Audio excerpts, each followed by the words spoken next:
as coisas não são lineares. As coisas seguem tendências. E durante muito tempo, a direita brasileira errou em seguir uma tendência pseudo-pragmática de achar que não, o nome ele tem que necessariamente ser ligado ao bolsonarismo. Olá, eu sou a jornalista Marina Demore e este é mais um episódio do EsferaCast. O nosso convidado de hoje é o empresário e youtuber Arthur Duval. Bom, começo te perguntando sobre a disputa de 2026. O MBL tem se posicionado como um partido que tem viabilizado uma pré-candidatura, né, uma candidatura à presidência com o nome de Renan Santos, que vem crescendo nas pesquisas, apesar de ter um número ainda considerado baixo, não está ali entre os primeiros colocados, mas tem apresentado um crescimento exponencial em relação a outros candidatos que aparecem ali na mesma faixa das pesquisas eleitorais. Como é que o partido está se organizando para isso? Na verdade, as coisas não são lineares, né? Sim. Elas são exponenciais. E a gente viu, né, as últimas notícias sobre o Flávio Bolsonaro. No Polibet, o Renan de repente disparou e chegou a 10 pontos do Flávio. O Renan já é o terceiro colocado. Né? Uma coisa que eu sempre falo é o seguinte: o Renan, em janeiro desse ano, ele tinha acho que ele tinha 100 mil seguidores. Ele está com 1,4 indo para 1,5 milhão. Né? Por que eu dou esse exemplo? Porque, novamente, as coisas não são lineares. As coisas seguem tendências. E durante muito tempo, a direita brasileira errou em seguir uma tendência pseudo-pragmática de achar que não, o nome ele tem que necessariamente ser ligado ao bolsonarismo. Seja o próprio Jair, seja depois o Tarcísio, que era o trem de Tarcísio, que o mercado dizia que ele sequer foi candidato. E agora nós temos o Flávio Bolsonaro com todos os defeitos do pai e nenhuma das qualidades do carisma e do, né, tudo aquilo que o Jair tinha, que eram elementos falsos, né, de uma falsa imagem que ele tinha, mas ele ainda tinha isso. O Flávio sequer tem. Então, o partido, né, o nosso partido tinha uma missão, foi um partido recém-criado, acabamos de criar uma missão, ninguém acreditava que a gente conseguiria, e a gente conseguiu. Ninguém acreditava que a gente conseguiria o impeachment, a gente conseguiu. Ninguém acreditaria que ia fazer 10% para a Prefeitura de São Paulo, e a gente fez. Ninguém acredita que o Renan vai para o segundo turno. Ele vai, e ele vai ganhar a eleição. A gente queria entender um pouco do projeto de governo do partido. Então, é um partido novo que surge a partir desse movimento que a gente acompanhou crescer muito, principalmente depois daqueles episódios lá de 2016, salvo engano, um pouco antes até, né, de 2013 a 2016. A gente tem discutido aqui durante o Fórum Esfera os principais gargalos da economia brasileira, também a industrialização, questões relacionadas ao desenvolvimento do país. Qual é a visão em relação a propostas que têm como objetivo fazer com que o Brasil se torne mais competitivo? Vamos lá, muita gente apoia, né, o fracasso do Brasil em questões macroeconômicas, né? A gente não acredita nisso. A gente acredita que se você não arrumar se a gente não arrumar as nossas relações microeconômicas, a gente nunca vai ser uma grande potência e desenvolver o potencial que nós temos, né? A gente não vai ser um país de primeiro mundo, a gente não vai atrair investimentos, a gente não vai desenvolver tudo aquilo que o Brasil pode com 220 milhões de pessoas aqui dentro, tendo, por exemplo, 70% do contencioso tributário, né, tendo um contencioso tributário de 70% do PIB. Isso é um absurdo. Ninguém em sã consciência fala: vou investir toda a energia da minha empresa internacional, da minha multinacional, num país onde você tem 70% do PIB em contencioso.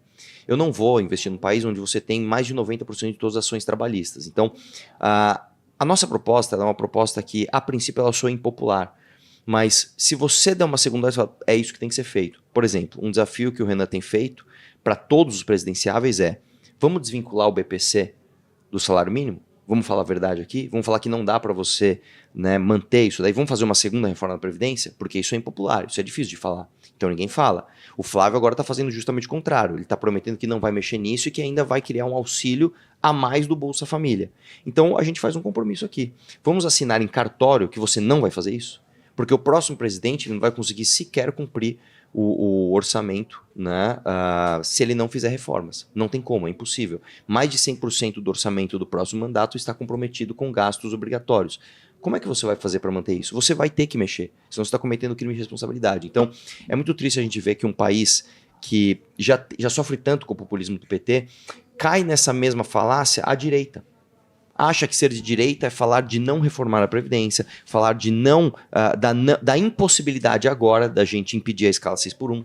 né? Que não é... As pessoas falam, não, porque nos países de primeiro mundo você pode ter a 6x1, etc, etc. Então, a proposta do nosso partido ela é diferente porque ela fala a verdade desde o princípio.